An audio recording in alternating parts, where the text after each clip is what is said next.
Nakakaramdam ka ba ng mabilis na pagtibok ng puso, namamayat, madaling mapagod, nanginginig ang mga kamay, lumuluwa ang mata, irregular na regla, madalas na pagdumi, at napapansin mong lumalaki ang iyong thyroid?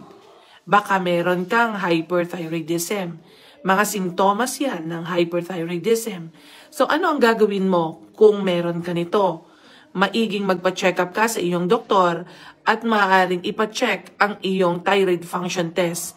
Ito ay yung FT3, FT4 at TSH. Ang karaniwang nakikita dito kapag ikaw nga ay may hyperthyroidism ay mataas ang level ng thyroid hormone mo, yung FT4, FT3 at mababa ang iyong TSH. Pag ganito, nagbibigay po kami ng mga gamot na anti-thyroid katulad ng methimazole, PTU at carbimazole. Nagbibigay din kami ng propranolol.